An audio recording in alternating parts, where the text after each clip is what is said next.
اعوذ باللہ من الشیطان الرجیم بسم اللہ الرحمن الرحیم. رخصت الصوم، روزوں میں رخصت کے مسائل. سفر میں روزہ رکھنا اور چھوڑنا دونوں درست ہیں. عن عائشہ رضی اللہ عنہا قالت ان حمزة بن عمرو الاسلمی قال للنبي صلی اللہ علیہ وسلم اصوم في السفر وكان كثير الصيام فقال ان شئت فصم وان شئت فافطر متفق علیہ.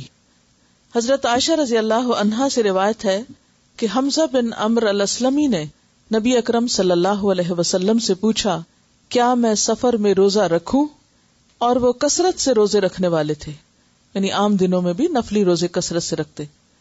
نبی اکرم صلی اللہ علیہ وسلم نے فرمایا اگر چاہے تو رکھ، چاہے نہ رکھ. اسے بخاری اور مسلم نے روایت کیا ہے.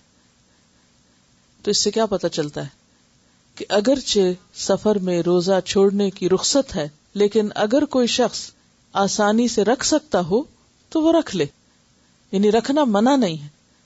چھوڑنے کی اجازت ہے لیکن رکھنا منع نہیں ہے، الا یہ کہ رکھنے سے انسان کی مشقت بڑھ جائے.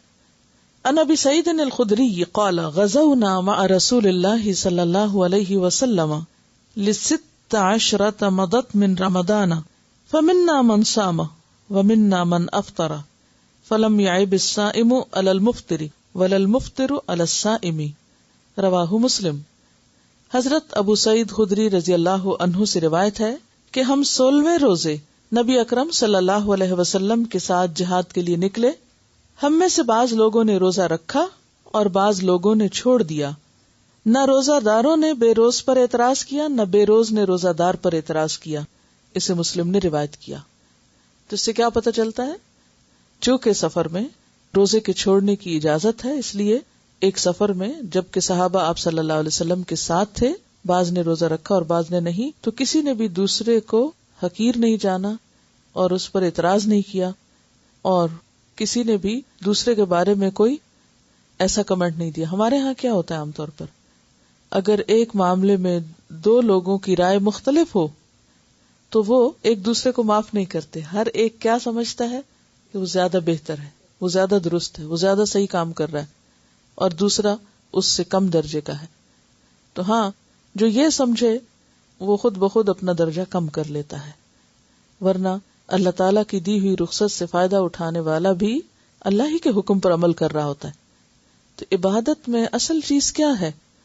اللہ کی اطاعت ہے، اللہ کی فرما برداری ہے. کسی چیز کو ایک طریقے پہ کرنا اور دوسرے طریقے پہ کرنا، اگر اس کی مرضی اور دلیل کے ساتھ ہو تو دونوں ہی درست ہو جاتے ہیں. حیض اور نفاس والی عورت کو مذکورہ حالت میں روزہ نہیں رکھنا چاہیے. حیض یا نفاس ختم ہونے کے بعد روزے کی قضا ادا کرنی ہوگی. صرف دودھ پلانے والی حاملہ عورت کو روزہ نہ رکھنے کی رخصت ہے، بعد میں صرف قضا ہوگی. عن ابی سعید الخدری قال قال النبی صلی اللہ علیہ وسلم الیس اذا حاضت لم تصلی ولم تصم فذلک من نقصان دینها. رواہ البخاری. حضرت ابو سعید خدری رضی اللہ عنہ نے کہا نبی اکرم صلی اللہ علیہ وسلم نے فرمایا کیا ایسا نہیں، یعنی ایسا ہے کہ عورت جب حائضہ ہوتی، یہاں بھی کیا استفہامیہ نہیں بلکہ انکاری ہے، کہ عورت جب حائضہ ہوتی ہے تو نہ نماز پڑھ سکتی ہے نہ روزہ رکھ سکتی ہے، اور ان کے دین میں کمی کی یہی وجہ ہے. اسے بخاری نے روایت کیا ہے.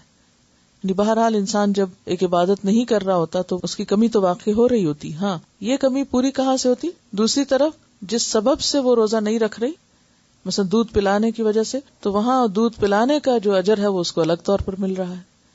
یعنی اللہ تعالیٰ نے عورتوں کے ساتھ ظلم نہیں کیا، بلکہ ایک جگہ اگر ایک فریضے میں کمی ہو رہی ہے تو دوسرے فریضے کے ادا کرنے کا اجر بھی پا رہی ہے. ان انس بن مالک الکعبی ان رسول اللہ صلی اللہ علیہ وسلم قال ان اللہ وضع عن المسافر الصوم وشطر الصلاة وعن الحبل والمرضع الصوم. رواہ احمد و ابو داود والنسائی والترمذی وابن ماجہ. حضرت انس بن مالک الکعبی سے روایت ہے رسول اللہ صلی اللہ علیہ وسلم نے فرمایا اللہ تعالیٰ نے مسافر کو روزہ مؤخر کرنے اور نصف نماز کی رخصت دی ہے، جبکہ حاملہ اور دودھ پلانے والی عورت کو روزہ مؤخر کرنے کی رخصت دی ہے. یعنی ویسے تو یہ رخصت کس کے لیے ہے روزہ بعد میں رکھنے کی؟ مسافر کے لیے یا مریض کے لیے، لیکن حاملہ مریض تو نہیں ہوتی، یا دودھ پلانے والی نہ مسافر ہوتی ہے نہ مریض ہوتی، تو ان دونوں کو بھی بعد میں روزے رکھنے کی اجازت ہے. یعنی یہ نہیں کر سکتے کہ اگر کوئی عورت حاملہ اور روزے نہیں رکھ رہی یا دودھ پلا رہی اور روزے نہیں رکھ رہی تو وہ روزے رکھے ہی نہ، نہیں، اس کو روزے رکھنے ہوگی، بعد میں ان کی قضا دینی ہوگی. قال ابو الزناد رحمہ اللہ ان السنن ووجوه الحق لتأتي كثيرا على خلاف الرأي فما يجد المسلمون بدا من اتباعها من ذلك ان الحائض تقضي الصيام ولا تقضي الصلاة رواہ البخاری.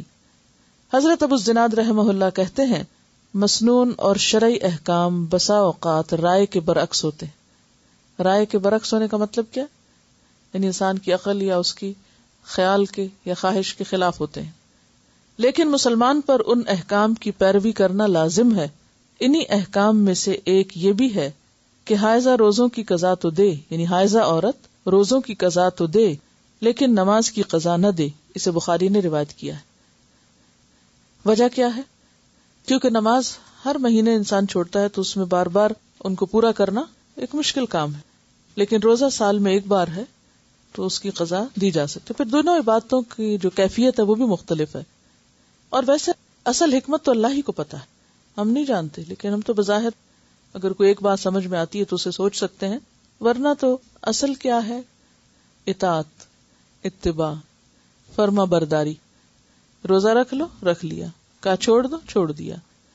نماز پڑھو، پڑھ لی، چھوڑ دو، چھوڑ دی. قضا کرو، کر لی، نہیں کرو، نہیں کی. تو اصل حکم کیا ہے؟ فرما برداری، بات ماننا. کیونکہ کسی کام کے کرنے یا نہ کرنے کی اپنی جگہ ایک اہمیت ہے، لیکن زیادہ اہمیت کس بات کی ہے کہ ہمارا رجحان کس طرف ہے، اللہ کی بات ماننے کی طرف یا نہ ماننے کی طرف. ان کا سوال یہ ہے کہ دودھ پلانے کا سلسلہ تو 2 سال تک چلتا رہتا ہے، تو ایسے میں کیا پھر عورت 2 سال روزے چھوڑے؟ نہیں، 2 سال کی ضرورت نہیں ہے چھوڑنے کی. ایک وقت ایسا ہوتا ہے کہ جب بچہ بہت چھوٹا ہوتا ہے اور اس کی ساری غذا صرف ماں کا دودھ ہوتی، وہ ابھی کچھ کھا نہیں سکتا. جب بچے بہت چھوٹے ہوتے ہیں، جیسے کم از کم 4 مہینے تک عام طور پہ بچے کو کوئی اور سالڈ فوڈ یا بعض اوقات پانی تک بھی نہیں دیا جاتا، تو وہ کمپلیٹلی ماں پہ ڈیپینڈنٹ ہوتا ہے. ایسی صورت میں اگر ماں روزہ رکھ لے اور کچھ پیے نہیں، کھائے نہیں، تو کیا ہوگا؟ دودھ میں کمی ہو جائے گی. اب اس دودھ کی کمی کا اثر ماں پر تو جو پڑے گا بچے پر زیادہ پڑے.